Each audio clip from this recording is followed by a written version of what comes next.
Good evening, everybody. This is Amy, and I am here Thursday. We're trying out Thursday night lives instead of Friday because we know you're busy during the summertime. And so we're going to try a new night tonight, Thursday Night Lives, PWA, Parents with Attitude. We're going to keep it honest, no judgment-free zone over here. So I hope you all have your favorite beverages.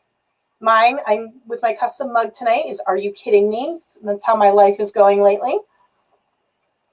And tonight, I'm really excited because we are going to be joined by Rebecca Romo.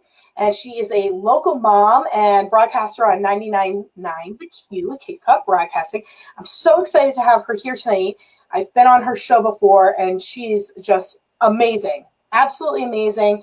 She's a lot of fun, and I think we're going to have a really good time tonight, guys. So I'm going to bring Rebecca on right now. And here we go. 3, 2, 1. Hi. I'm on live from my kitchen. Welcome. How are you? Yeah, I'm good. Thank you. It's so nice to have you here. We've interacted before on the radio and everything like that, and we had a lot of fun. And I thought it might be fun to kind of have you on my show now that I just started, because I think I'm just as cool as you. And talk to you a little bit about, tell everybody who you are, all the extraordinary things you do, including you just brought a new baby home at the very early part of the COVID crisis. So that's going to be interesting. So welcome, Rebecca. Thank you. So my name's Rebecca, and I do the morning show on 99.9 The Q, and I have 3 kids. My oldest is 24 years old. He'll be 25 in a couple of weeks. So that always freaks people out. So I had my first when I was 17, and then I started over at 39. So my second son is 2.5 years old. And then, yes, we have a 3-month-old baby girl. She was born at the, like you say, at the start of the coronavirus. It was on February 20th.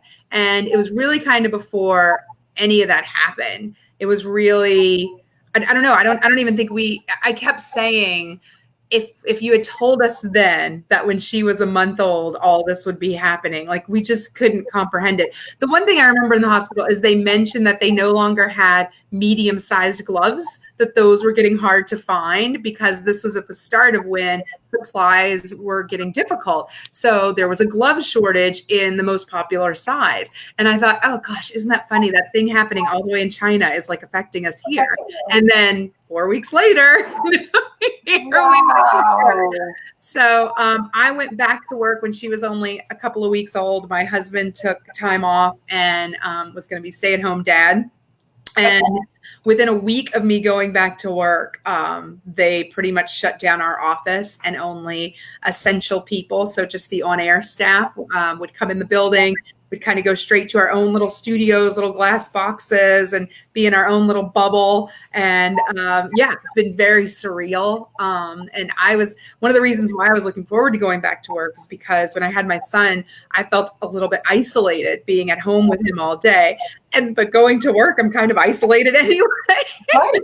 I talk to people on the phone, and that's about it. I get really excited with callers. It used to be you'd go back to work and you're like, oh, this is like a vacation. I get to go back and socialize with adults and everything like that. And now going back, it's more like, oh, no, it's just the same as being at home a little bit.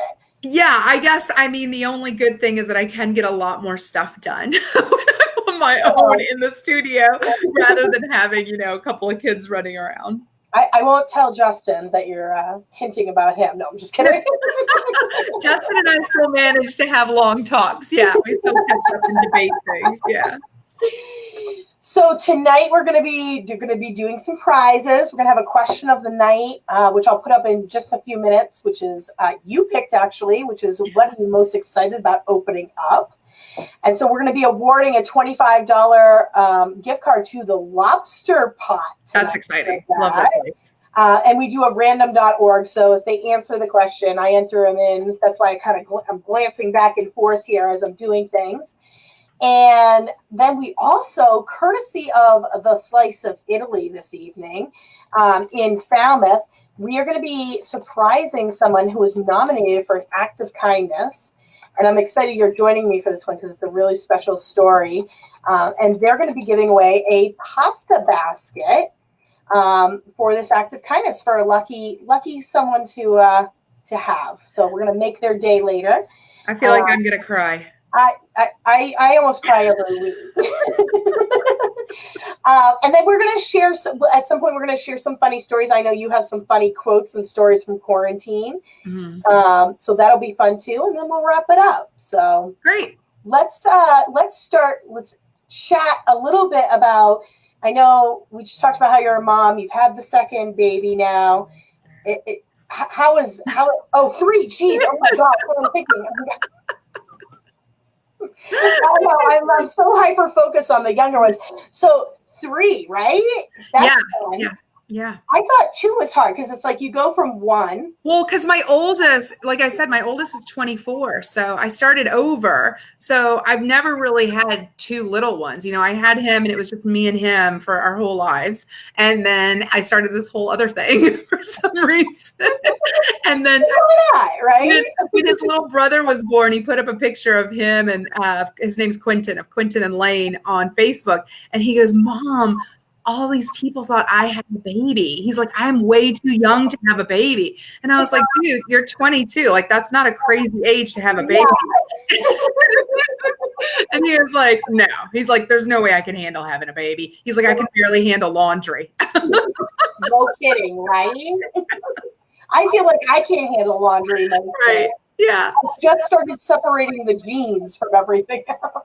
Yeah. So having 2 is definitely very different. I had no idea. Well, it's funny. I had a car, one of the guys who repairs my car at Toyota, he's been in service for years. I've known him since I got my license. So he always likes to see how much I beat up my vehicles. I remember him telling me when I first had the first one, he's like, okay, but don't go beyond that. And I'm like, why? He goes, well, at 1, you're sharing the load. It's 50-50. At 2, you're each responsible for a whole kid. And then 3, you've run out of laps. Yes. No, the lap situation is difficult. Everyone always asks me, how's Lane doing with being a big brother? And the only time he sort of gets testy with it is when he wants to sit on my lap and he'll say, go put her down. He'll say, put her down. For mommy snuggles now. Yeah. So that's the only difficult part. And now my husband's about to travel for work, and the idea of just me with 2, like all I can do is think of my mom. I'm the youngest of 4 girls. Like I have no idea how she did it. Like just she didn't have Disney Plus, you know. I'm trying to recollect how they got through. I remember my mom ate a lot of Cheez-Its. I think that's was her coping mechanism. We were watching something the other day. We were watching like regular TV and a commercial came on. And my son goes, what happened? What happened? And I thought, he doesn't even know what a commercial is. Like, this is how lucky he is. He wants another episode or whatever it is. It's coming on. Like, I don't know how my mom did it with it. Only came on Saturday mornings and that was it. Yeah. I hear you. And you know what? It doesn't get any better. Like I've got an almost 10-year-old, and for the past 6.5 weeks now, he's been sleeping on the floor of my room. The almost 4-year-old has crawled back in since the beginning of the COVID crisis. And now the almost 10-year-old's like, he sleeps on the floor because we have a king size bed, but if you put the 4 in the bed, I can't sleep. And so it's horrible. I'm like, well, you got to sleep on the floor if you're going to sleep up here. But they each have their own bedroom, a playroom, a quiet room, and they're still near me. Oh, they're there. They're there now. Looks they're there now. I mean, it's just, it's not good enough that Tangled's on the TV downstairs. Thanks, Livy. So tell us a little bit about broadcasting. You used to do journalism, and how did you get into that and then find yourself at Cape Cod Broadcasting? That's a really long story. So I've been in radio since I was 21. So that's 21 years ago, if you want to do the math. And I got into radio because I called to request a song. Really? The most random thing. Well, actually, when I was in high school, I did do an internship at the local television station, and I was kind of interested in broadcasting. But then I changed I sort of changed lanes, and I was going to be a computer programmer, and I was studying. I know. Now I didn't know about you. I know, a computer programmer in Lilly Pulitzer. It's real. And so I was doing computer science in college, and I had done an internship during the summers in Dallas, at a company that's no longer around, but they did telecommunications, Nortel. Okay. And while I was there, I fell in love with this radio station. I loved the way it sounded. I loved the morning show. I loved everything about it. It was so good. I would get to work and I would sit in the car and listen to whatever the end of the joke was going to be, or the story they were telling, or whatever it was. And so I went back home, went back to college in the little town I was in, and this new radio station started, and their sound was a lot like that sound in Dallas. I didn't realize it was a sound, or it was a format, or it was all of these like radio type things that you talk about. I just knew I really liked it. And I knew I liked it because it sounded like that, and it reminded me of that. So I called up to request a song, and I told him, hey, by the way, I really like this radio station. I'm so glad you're on here. We didn't have a station like this. And they said, oh, tell me what you like about it. And I started telling them what I like about it. And looking back, the things that I was telling them were radio things. I was talking about sweepers. I was talking about pace. I was talking about imaging. I was talking about all these things that are like components of making a good radio station without knowing anything about radio. So they asked me to come in, and the guy told me, you have a really nice voice. Have you ever thought about being in radio? And I was like, pervert. No way. That's a really good pickup line, right? You're a weirdo. And, he goes, no, seriously, we're doing this thing called Be a DJ, because the station was B102. And he's like, go to the website, fill it out. And I think that you might be really good. So I was bored at work one day. I was working at a call center, answering phones and doing customer service. And I did this top 10 list of why I'd be a good DJ. And then after that, they called me in, and when I got home, my mom said, oh, so what happened? Like, what kind of interview, And I said, I don't really think it was an interview. Like, he asked me what I like to watch on TV, and we just talked for a half hour. But he was seeing like what my conversation would be like, how I could relate if I was funny, what I would sound like on air. And so I started, and 6 months later, I had a full-time job, and I was going to college. I'd go to class from like 8 a.m., like 7 a.m. till 9 a.m. I'd be on the radio from 10 a.m. to 3 p.m. And then I'd go back to college from 3 p.m. to 6 p.m. Plus I had a 3-year-old at the time. And so I worked nonstop, flat out. And and then within a few years, I was doing a syndicated morning show in New Orleans. And then after the hurricane happened, in New Orleans, Hurricane Katrina, I wanted to do something more serious, and I got accepted to a graduate program in England, and I did journalism for the BBC for 10 years. Wow. When I was in England, I met and fell in love with a man from Cape Cod, and here we are.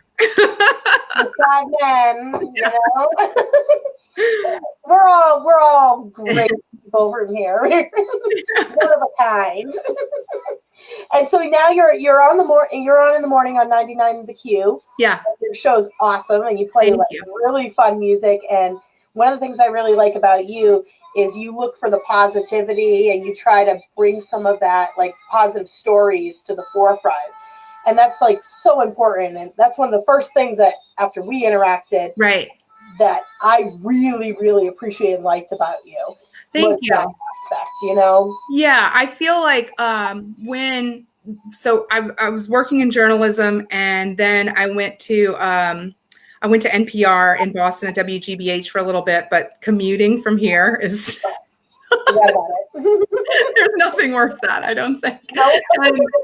And so then when I started working here on the Cape, and then when we started talking about me being a part of the morning show, I didn't want to go back to kind of doing things like I didn't want people to listen because I was doing the show with Ralphie, and Ralphie and I were really great friends off air. And I said, I don't want to do a show where people think it's funny that we're making fun of each other. You know what I mean? Like a lot of dynamics are set up that way. And I said, I don't want us to argue like The View. You know, I want it to be more like Ellen DeGeneres, where you watch and you think, or you listen and you think, they sound like so much fun. They sound so nice. They're such good friends. I want to be friends with them too. And that's what I wanted. I wanted people to listen and feel like we're their friends. We're the family. Yeah, exactly. Yeah. I try to call it the feel good family. Yeah. I try to say like different. And I do feel that way. Like I said, I sit in that little room and I love when people call, and I love when I get to talk to people and I get to know their stories. Like I always think like I got into this because I think everybody has a story, and I'm just naturally nosy. When I was in second grade, the teacher said I knew she was sick because she just went to her desk and sat down instead of talking to everybody first. Like I want to talk to everybody. I want to know who they are, why they're there, what they're doing. And then I want to point out the amazing things that they do, because I think there's so many awesome people. Like we started doing Feel Good News where we talk about people helping people. And somebody in the room said, do you think you'll be able to find a story every day? And I was like, this is crazy that like our world has gotten to a place where we don't think there'll be enough for 5 a week. Like that's insane. But I find that like when we find these people who are doing awesome things, they never think of themselves that way. You know, they don't think of themselves as being an everyday hero or being like a really amazing member of the community. So I love like finding these people and talking about them and sharing their stories and getting to like tell it in a way that everybody can hear it. What's been one of your favorites from the Feel Good story so far since you started? Oh man, that's left a really great impression on you. I know, yeah. So many, I know. Well, there's one that like immediately springs to mind because I just thought this, I would have loved this when I was in school. But at Barnstable High School, there is a prom dress. I don't even think it's not a closet. It's like a massive event, and they have all these dresses that people donate, and it doesn't matter if you are. And there's just no like requirements, so you don't have to like submit like your financial status or anything. If you want to come get a dress, you can go get a dress. And then what's great is the woman who puts it together, Hope, she was telling me that some of the kids are just like blow her away with their creativity, and they'll get like 3-4 dresses that we think looks like 1980s bridesmaids, and then they'll make something that looks like straight off the runway, and they'll like pick things apart from things, and they just inspire her with their creativity, and then they've got something one of a kind, and then a lot of them they'll donate the dress back. And I just think that's such a great way, because like she was saying, there's so much to pay for your senior year. And can be like this competitive nature of having like the biggest, the best, and to be able to make it into something where instead you're recycling and reusing, and then you're making something one of a kind, your own. I just thought that was really awesome. I don't know. I mean, there's been so many. Just the other day, I met this lady, and I was outside of her house taking a picture. Because she had a box set up for delivery drivers to get snacks, you know, and I'm like, oh, I love that. So adorable. I know. I'm like, can I talk to you on my radio show? You know, so there's so many people who are doing little things like that every day. You know, the 1856 country store in Centerville, when their store first shut down, they had all this candy inventory that was going to go bad. So they dropped off bags of candy to any kid who sent their information on their Facebook page. And it was so exciting. When we came home, we had a little bag on our front doorstep. It's just a small way just to spread a little bit of kindness. And choosing kindness we talked about this a lot last week, Melissa and I, about how important that is with friendships or even with random people you don't know, to share that kindness, because you don't know. Somebody could be having a bad day. You could be helping turn it around for them. You could be like the only one that they felt, you know, kind of recognized. That there's so many different ways it benefits people. And it's also good role modeling for our kids. It makes you feel good. I mean, before all the Cape Cod Get Wine groups and those all took off everywhere, you know, I was already like leaving little treats for my friends at their house.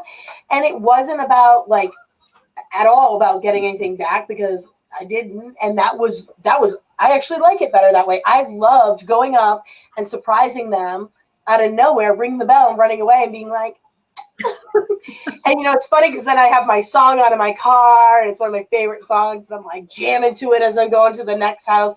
And it makes me feel good to do that and share a little bit of kindness and love, especially right now.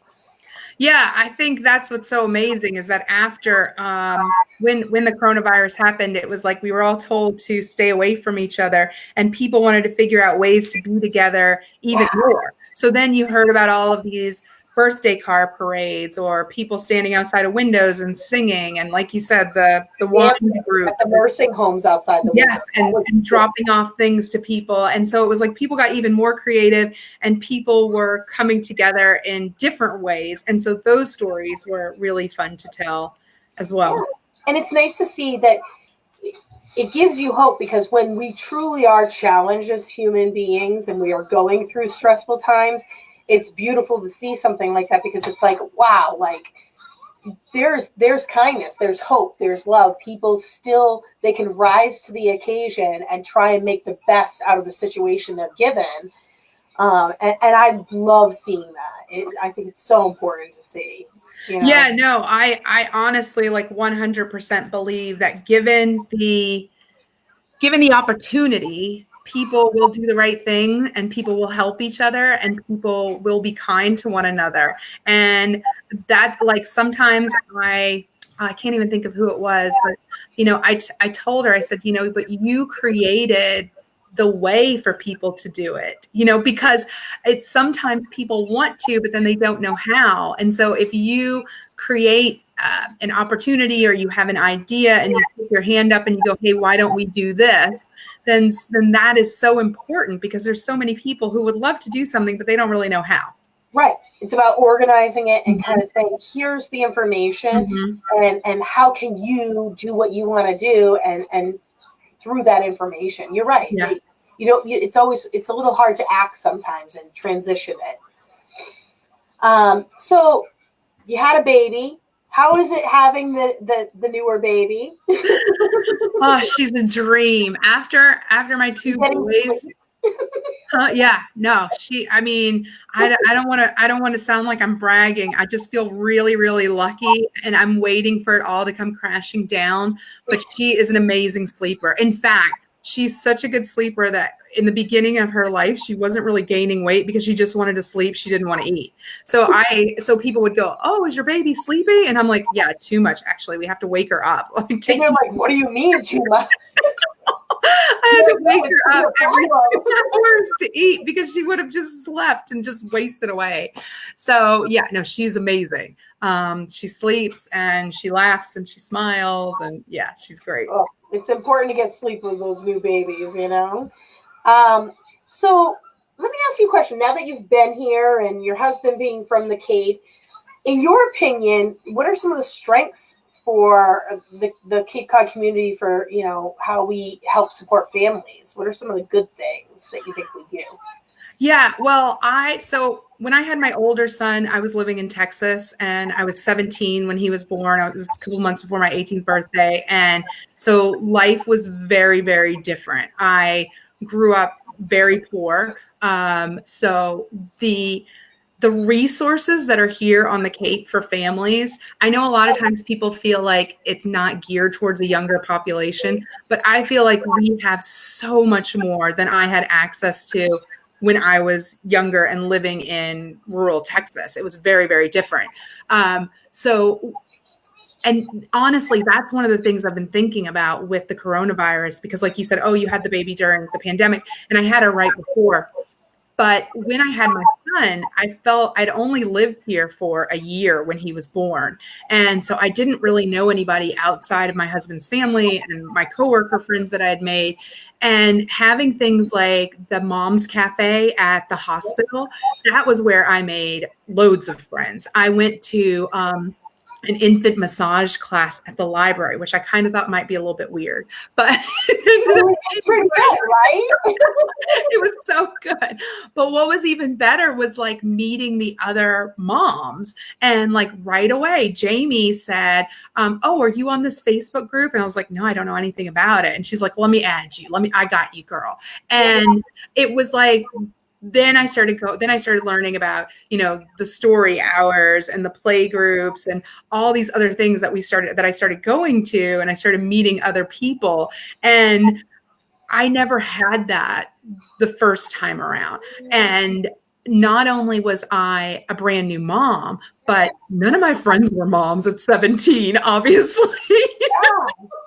And so I didn't have that support circle. And so it's been like really heavy on my heart lately, thinking about people who might be in that situation, who might be younger, or who might be a single parent, or who might be a parent for the first time and not have a support system, maybe just moved here, for whatever reason, and not having these places that you can go to and vent and air your concerns without judgment. Because let's be honest, you can't really ask your family member something, because then you're worried that they're thinking you're doing it wrong. Oh my God, the unsolicited advice too. So I've really been thinking about like the feelings of isolation that can happen, especially with all of the hormones after pregnancy, and how that might be really tough for people right now. And I know that there's lots of things happening virtually, but I feel like it's not really the same as going in person. Yeah. I agree with you. And one of the reasons Cape Cod Moms was originally founded was because I was so inspired by the support group that I met through the breastfeeding support group at Falmouth Hospital. And we had a very diverse group of women. We were very different opinions across the board on everything, but it was a common goal every week. And I mean, I'm still friends with a lot of those women, or at least at the very least keep tabs or keep in touch. And I think when this all happened, in addition to, unfortunately, maternity closing at Falmouth Hospital, at least for that area, it shut down these in-person support groups that a lot of moms, and I have a friend included, who also had a new baby right in February, at the end of February, and it put them in this position of not mentally not being able to connect and have that camaraderie around you of women like saying, you got this, girl, we're here for you, you're not the only one anymore. And we're in the same boat. It's okay. You're enough. You got it. You can get through it. And I think that did a little bit. It's caused the community to suffer a little bit. I mean, we do have great resources. People have gone virtual, and that's been great. But I think if we can't find a way to be physically in person, we got to find a way to do better, because I feel for those mamas, and if you're out there listening, we hear you. We totally get it. We, especially with the newer ones, or, listen, I got a 10-year-old I wanted to call a priest about 2 weeks ago for an exorcism, because he's doing extra math. And even if you get it right, if you don't get it right in the time frame, the little sun up in the corner, which is like the Mario Brothers level 4. Remember that game? Do you remember Mario Brothers, the 4th level with the little sun that come down and like kill you every time? That's what it reminds me of. It's a little happy face, and it resets every time you don't get it done in time, even with the answer right. And this caused such a meltdown. And I was like, oh my God, do I call the church? Do I call a priest? What's happening? Is something going to crawl out of him? I never had seen anything like it. I actually called the teacher the next day and said, we're just going to say, we're going to pass on this for a couple of days. We're going to take a breather. We need a reset. We're going to go get communion. I don't know. I don't know what's happening. But we've all been there. And someone, if not everyone, people have been through some stuff, we get it. What are some other things you think we could do, COVID aside? What are some other things we could do as a community? What do you think where we need to kind of work a little bit harder? Oh, I don't know. Gosh, that's a hard one. To be honest, I really love the feeling of community here. I feel like, that's one of the things that when I met my husband and we were both living overseas, we talked a lot about how I was raised in a small town and how I really loved that feeling of knowing your neighbors, of knowing the people down the road. And it is like that here. I would be at work on the radio and get a Facebook message from someone at the village market with a picture of my son getting a donut that morning, with grandma. Like that's like small town life, and where we can't go walk without running into someone that either we know or we're related to, and that's okay. It has its benefits. I thought growing up, because I'm from here too, and growing up, I grew up in Sandwich. My mother's family was from Falmouth, multiple generations, and my father's business was in Falmouth, and I literally could not go anywhere in either of those towns without somebody reporting back. Right. I mean, my very first speeding ticket, my mother was a town nurse in Sandwich, and I was in high school, and I just left her office, and I ended up with a speeding ticket at the end by Quaker Media. And I mean, literally 5 seconds after he walked away, my mother's calling me going, I heard you got a speeding ticket. And I'm like, how? And, I always looked at that as a negative, but now older upon reflection, I think it's wonderful. It is. It's really nice that people it's supportive. And I like that. Yes. And going back to that mom's cafe, I feel like I've found a community with that too, of moms, so that, when I had this baby girl, all of the friends I had made, oddly enough, all had girls. And so a few of us were having babies, and the other two ended up having boys, and I was having a girl. So I ended up getting all of their girls' clothes, and then I was trying to give them my boys' clothes that I was getting. And then, I remember a time when Tracy's little girl got sick, and she messaged our little group and said, does anybody have any Pedialyte popsicles? I'm trying to get her to take something. And I was like, yep, I'll drop them off on your doorstep. And, and then there was another time when I was home and my husband was away from work, and my son had this horrible stomach bug. And Christina said, let me just drop off some food at your house. And I was like, no, you don't have to do that. I always do that. I'm always like, no. And she's like, I'm just going to leave it on your front door. And she did. And she left me eggplant parm, and it was amazing. And I feel like you can, even if you don't have that family support here, like making those mom friends are really important, because they're going to understand when your kid has the stomach virus and you can't go to the store, or when you need something, or it's 2 a.m. and they're up as well. And I think it's so great that like you can create your own circle, even if you aren't born with it, Absolutely. And if anybody's out there listening and you're struggling and you're not sure, and if you feel you don't have mom friends, feel free to email, and Rebecca and I just have to say, send me a friend request. You come our way, we will welcome you into our circle with wide open arms. We got to be there for each other. I had a friend, Gina, when I had to go to the doctor to get a chest x-ray in the end of March to see if I had pneumonia. She was like, you've got the kids? Where are you going to bring the kids? Right. And she's like, I'll come sit in the parking lot. And she came and sat in the parking lot outside my door with the windows closed, by the way. The kids sat in the car, but they had air flowing, and she monitored them and read to them through the window to have my back. And I'm texting her, I'm like, I'm so sorry. They're going to send, they're checking me out. Now they're going to send me an x-ray. Now I have to go back. And it was taking longer. And she's like, you're fine. Take your time. Focus on your health. And she totally had my back. And again, like, you guys need some mom friends, just reach out. We'll help connect you and welcome you into the flock. So let's introduce the question of the night, and we'll open it up to questions. If you're watching live, you can ask Rebecca some questions, and she will do her best to answer. Look at her, she's getting a little nervous. Okay, keep it PG-13. Okay, we'll go with PG-13. But the question of the night tonight, if you would like to win a $25 gift card to the Lobster Pot, You have to answer. Let me hide this and re-put it up. To win $25 to Lobster Pot, answer the question of the night to be entered. What are you most excited about opening up? So Rebecca was sharing. Tell us, Rebecca.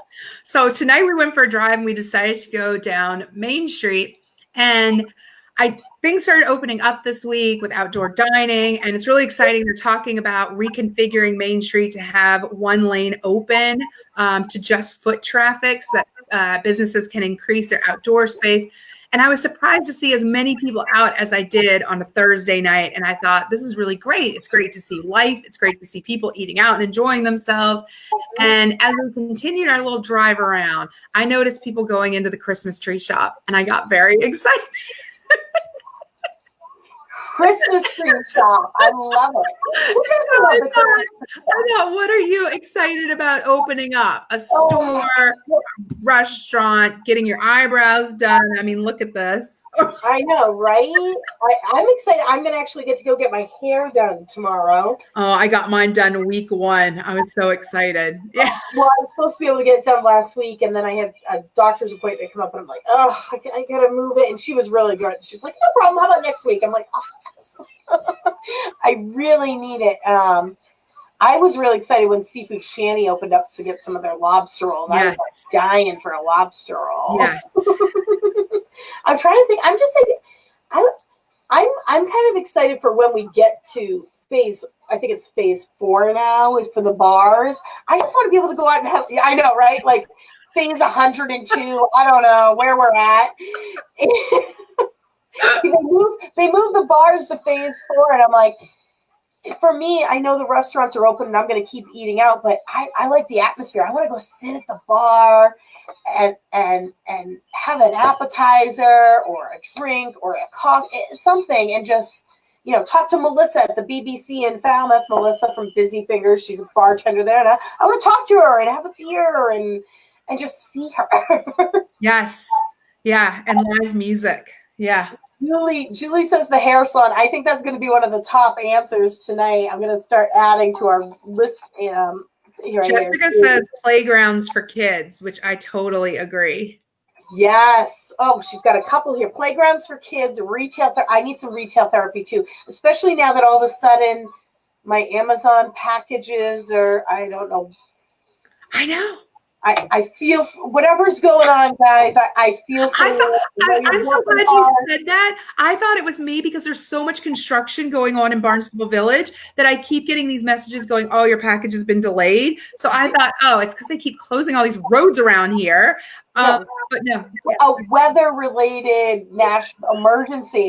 And then the rumor supposedly is they're sitting there in Yarmouth, and I feel for the guys, and I hope they get the contracts sorted out soon. I get it. I didn't know anything about that. I was just trying to get my husband an OtterBox for his phone before he goes away. It could end up forcing people to purchase locally, which may be a good thing because, we got to support the locals anyway. So, yeah, the playgrounds for the kids, I'm super psyched about. Retail therapy, I'm psyched about. My eyebrows. You know what? I need somebody to help me with my eyebrows. Julie says she wants to go to the gym, which is interesting because there's one gym in Hyannis they're doing outside spin classes. They've moved all their spin bikes outside, and so you can sign up and you can do a class socially distant, and I thought that was really interesting. That's amazing. Now, that's not, I don't want to be outside sweating in front of all the people driving by, but you know what? I like the creativity. I'd be willing to give it a shot if I wasn't allergic to exercise currently. It's been a couple months, guys. I'm dipping my toe back in with short walks. That's good. You got to start somewhere. Jessica adds road races if we get back to. I hope that. I mean, if we can, Falmouth Road Race has gone virtual, so it'll be great to see how that goes this year, and maybe they can do that with a bunch of the other ones. And yeah, they really have. They've been amazing with the local delivery. And getting everything to people. I like how all of a sudden you can order alcohol to go and bring home. The pickle, I don't know if you've been to the pickle jar in Falmouth at least, because you can buy like the mix, all the parts, Yeah. and you can bring it home and make one. Which the West End is doing that as well in Hyannis. Yeah. you may have to. I really want to get some of these local restaurants and bartenders on and have a cocktail and a mocktail. Yes. So 2 versions of the week, and it would be fun to maybe have them represent the restaurants. Come on, that's a great idea. I actually said to Charlene from Slice of Italy, I'm like, oh, we could have an Italian dessert tasting and pair it with wines one night. That might be fun. Oh, I might have to cut back on that. It is bathing suit season, right? So while we got the question of the night, let's share our kindness nomination person and call and surprise them. I'm excited about this. So are you excited for that? Yeah, I'm really excited about that. So I don't know if she's listening, either of them. So the team had picked a submission from Heather Lawrenson. And guys, if I butcher your name, I apologize. I'm not that great. It takes me even 20 times of face-to-face contact to fully make the connection and pronounce it correctly. So it's not just you. But she nominated Barbara. And there's quite a nice little story here. And I don't want to get you going before we call her. So we're going to call her. Okay. I'll read the story so we can all get a little misty-eyed together. Hopefully she answers. It's been 50-50. So I'm hoping. Let me know if you can't hear that, okay? I can hear it, yeah. We'll leave her a message if she doesn't. Hi, is this Barbara? Yes, yes. Hi, Barbara. This is Amy from Cape Cod Moms and Rebecca Romo, who's my guest tonight on Cape Cod Moms Live. How are Where you? are you from? Say that again? Where are you from? It's Amy Leonardi from Cape Cod Moms, the Facebook and website. And I'm on live right now with my guest, Rebecca Romo, and you got nominated to win a prize tonight by Heather Lawrenson. Oh, my God. And she nominated you to receive an act of kindness, and I kind of want to share with you what she wrote, why you deserve to win, if you wouldn't mind. Okay, go ahead. So she said, my mom works at an orthopedic office and has always worked within healthcare. Growing up, she was a single mom to 6 kids. Last one is 17 now, always providing everything needed and more. During quarantine, her office has been closed, so she has been taking my 2 little ones so that I can work. Not only is she helping by taking my kids so I can work, she cooks us all dinner to bring home so that I don't have to cook after work, making life so much easier. I don't even have to ask, she just offers. She will ask what we want and she will make it. She's amazing, and I wouldn't be able to work right now if it wasn't for her. So Oh, my God. Yeah, that's my daughter. So we actually are giving, you have won a special pasta custom basket from the Slice of Italy, which is basically a dinner basket with a bunch of goodies in it that I'm going to get to you. And after we hang up the phone, I'm going to text you to get your address so I can bring it early over the weekend or early next week to you. But we're just so glad that we were able to bring something to you, and you are just such an amazing mom, and we're so glad that you and Heather have such a great relationship, and you guys have been able to help each other out. Oh, yeah. How did you just contact you guys? Like, tell yourself something about. Aw. Well, Barbara, it was nice chatting with you. As soon as we hang up, I'm going to have you text me your address, and congratulations. And I'm so glad you're our winner tonight. You're amazing. Thank you so much. Thank you, Barbara. Talk to you soon. Bye-bye. Thank you. Bye-bye. Aw, you know what? When they sent me who tonight's winner was, I didn't even read that it was a mom and daughter. So I love. It's a nice little thing. I love that. So congratulations to Barbara and Heather. You know, again, I know you're mother and daughter, but again, it kind of goes with what we're talking about tonight, and being there for one another, you know, whatever we can do. We have another submission here. I'm excited about the strip clubs opening. Is that phase 69, guys? Phase 69? I think that is where we are at on that phase. Governor Baker has not released the guidelines on that. Although 6 feet. that actually, 6 feet.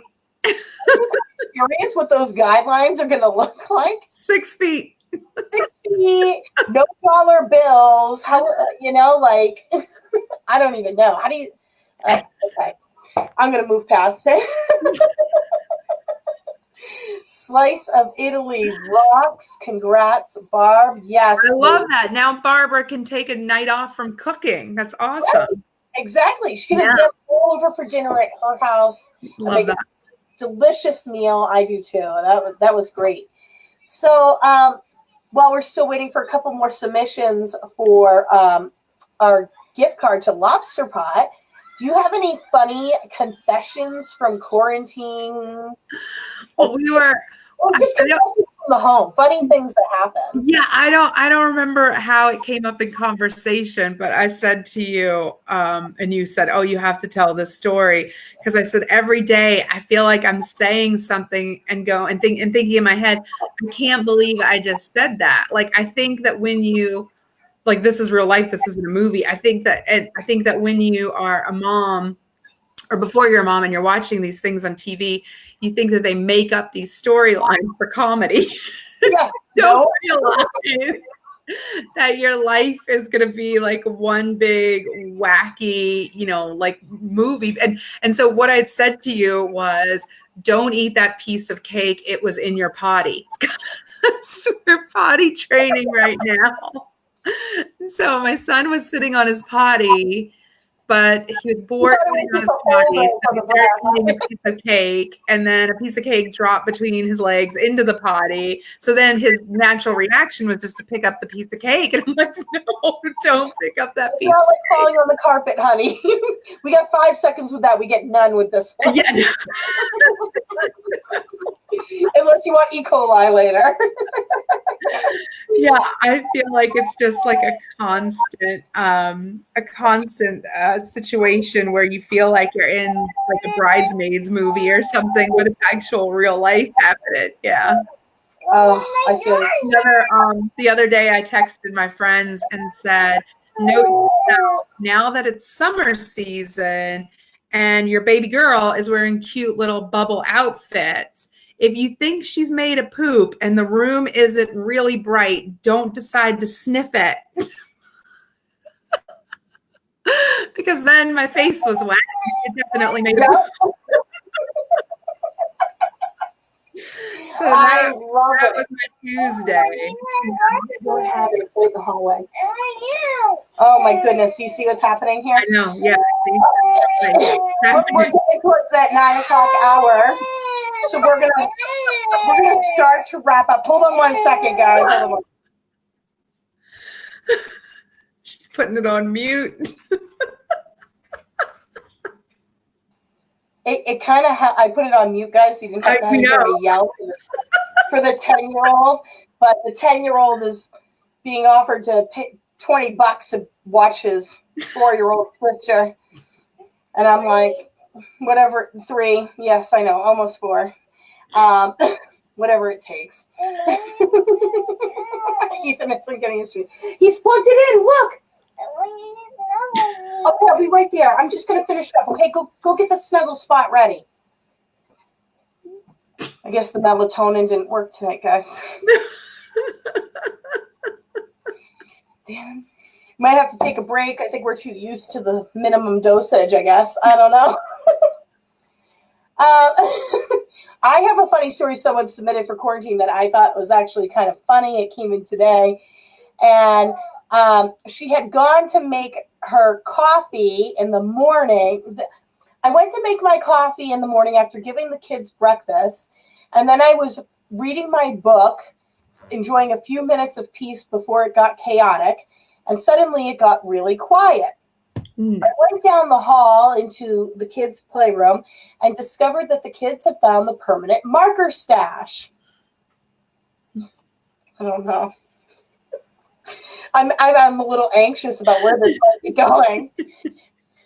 The kids had decided to give each other makeovers. So I then spent the rest of the day rubbing permanent marker off their eyes, rouge off their cheeks, and pink permanent marker off their lips. Fun. Poor mom. I would just leave it. I'd be like, That's what I was going to say. I just leave it. It'll wear off. It's fine. It's not like we're going anywhere. And I'm going to show you when you're an adult and want a tattoo, like permanent makeup. You've heard those stories. This is why you should not do that.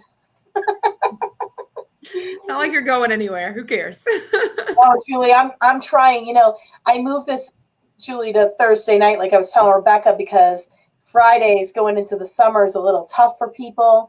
And I moved it to Thursdays, not thinking about how my husband works until 9 o'clock and doesn't come home until 10 on Thursdays. So now I didn't think that one fully through. So we may have to deal with my blessed children that bring me so much joy. Truly, they really do. They're everything. I just wish they would sleep in their own rooms. I just want my bed back. I want to be able to watch Netflix. So if we don't have anybody else, last chance to submit, what are you most excited about opening back up? We only have 3 entries, guys. Question of the night, $25 to the Lobster Pot. Olivia is screaming in the background, enter quick. Before we do this, last chance. We are going to come back again next week. Rebecca will have to come on again in the future as a guest, hopefully, because she is fabulous, and I love chatting with her. But she's going to need a little break while her husband's away, and she's momming it up with 2. Should I drop off alcohol? Yes. I had a friend over. I did not drink all that. But I feel you. It's coffee, a little bit of wine, whatever it takes. Okay, as long as the kids are happy, it's okay to have a cocktail. I think that, or whatever makes you. If you want to eat a whole bag of Reese's, so be it. I used to do that. I still do. It's okay. So we're randomizing tonight's winner for the $25 gift card to Lobster Pot is Charlene Puliti. Congratulations. Yes, Charlene, more wine. That's not to the strip club, Charlene. It's to the Lobster Pot. Yes. Yes. You're not going to Thunder Down Under from Down Under. Not anytime soon. Like I said, Zone 69. I think Charlie Baker will be talking about it tomorrow. You can get takeout, though, and watch Magic Mike. That might work. Wow. Yes, I like that idea. You know, I watched that movie with my parents. I didn't know what it was about. And I'm like partway into it, and I'm looking over at my dad over on the couch. I'm like, oh. And I was like, oh, how did I do this? It happens. Awkward. I was raised in the South, and my mother is like super conservative, church going, never had a drink in her life. And she's visiting me, and we're flipping through Netflix, and she goes, I saw this movie the other day, and I really love it, and I think you might like it. It's called Kinky Boots. It's like, okay. And so then we start watching it, and I'm like, this is blowing my mind that my mother loves this movie, but maybe we're bridging some gaps here. So. Absolutely. It's a whole new bonding level, right? Is this what we get to look forward to? I don't know. Yeah. And on that note, was Charlene telling us magic stick? And Kelly sharing, oh my God, my mother-in-law too. Awkward. Absolutely. Absolutely. I want to thank everybody for joining us tonight. Thank you so much. I know we switched up the night. We're going to be back on Thursday night next week. Join us. Hopefully I've got some local bartenders ready to go with a cocktail and a mocktail of the night, which we'll share hopefully in advance of the week so you can tune in. And I want to thank Rebecca so much for joining us, especially when you had some schedule changes and the husband going away. I really thank you. Truly, I'm honored that you came on and you were willing to do it. And you're such a trooper because I know we're 30 minutes past bedtime, even for me. So hopefully you get some sleep before you have to be up bright and early with those precious children. I'm on air at 6, so yeah. Everybody tune in. Rebecca Romo, 99.9 The Q, every Monday through Friday at 6 a.m. And you can catch her there, and we'll see you next week on Thursday. Thanks for tuning in. Rebecca, you just stay here while we end this. We'll chat for a minute. See y'all later. Thanks so much. Bye. Bye.